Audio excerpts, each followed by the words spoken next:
movimenti della vita.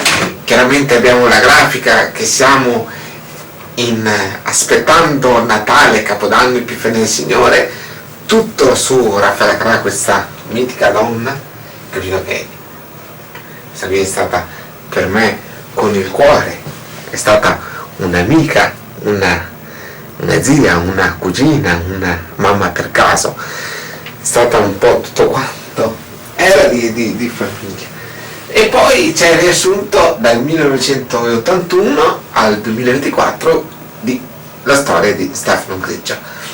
Allora, apriamo il giorno 3.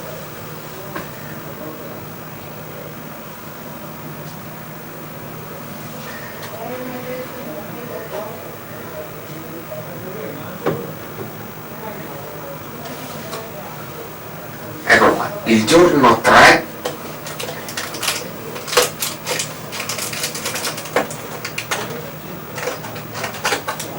Eccolo qua, sempre della Lego, il calendario della Lego. Abbiamo trovato il cagnetto, ecco qua il cagnetto,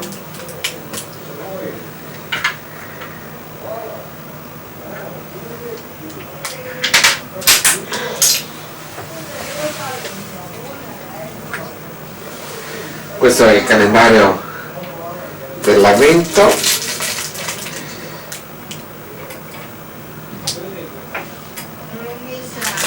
E poi abbiamo il calendario del Playmobil. Dietro ci sono i miei genitori. Abbiamo oggi il 3, calendario della Playmobil. Eccolo qua.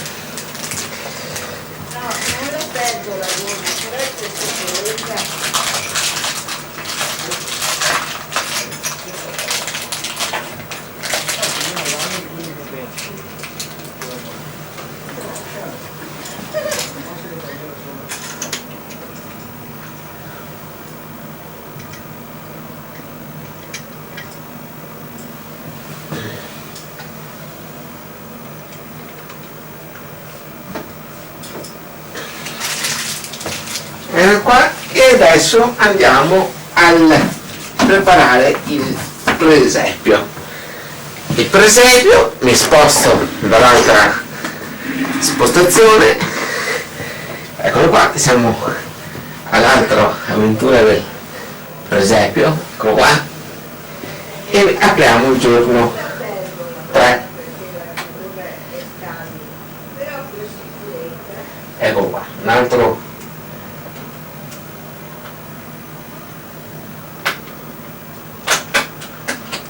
personaggio che costruiamo il presepio insieme. Questo è il presepio e quelli sono i calendari d'avvento. E dopo arriverà il Santo Natale. Bene, cari amici e spettatori, abbiamo 2 postazioni fisse. Fernando vi saluta e vi dà appuntamento il prossimo domani col 4 dicembre, sempre apertura del calendario avvento, e poi aspettando Natale, Capodanno, Epifania del Signore, anno 2024-2025, tutto su Raffaella Carrà e il riassunto della mia vita dal 1981 al 2024. Trasmettiamo da Padova Veneto. Sotto c'è la grafica, c'è scritto la televisione mondiale e il cartello e prossimamente delle belle novità. Seguite sempre sul canale di Stefano Grillo. Arrivederci alla prossima puntata.